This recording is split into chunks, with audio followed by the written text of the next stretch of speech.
Hello guys, for today's video gagawa ako ng stopper o busa sa Tagalog stopper to sa mga mooring lines,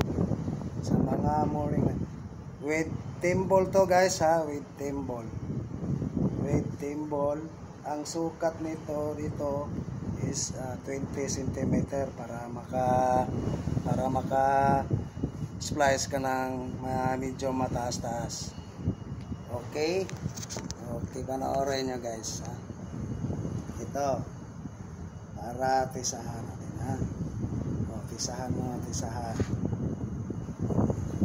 ito guys, tusukin natin dito, pasok natin dito ayun, ito pasok natin dito,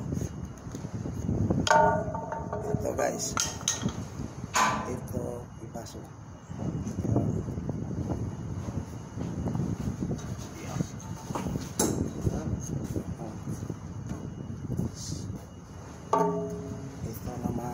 dito naman sunod dito siya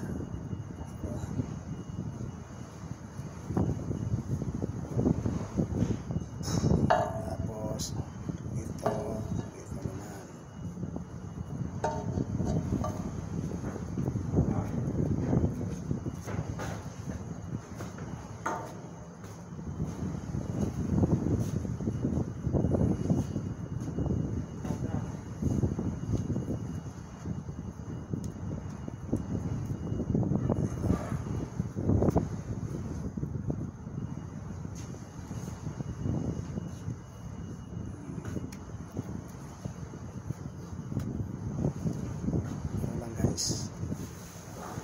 dito naman dito naman sa pangalawang pasok na guys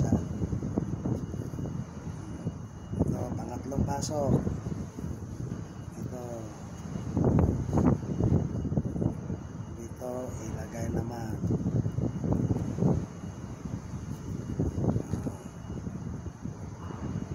tapos ito ipasok dito, kailangan may madaganan ka ng isa.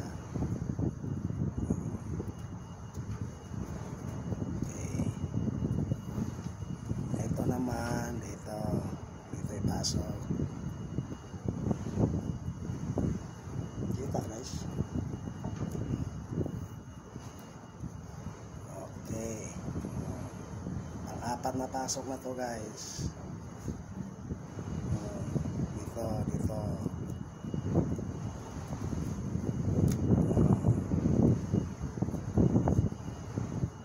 naman sa last na pasok na guys.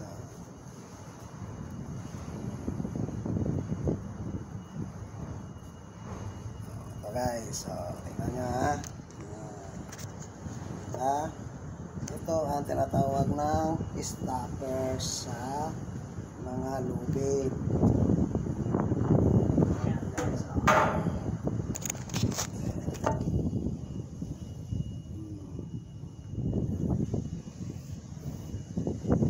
Thank you.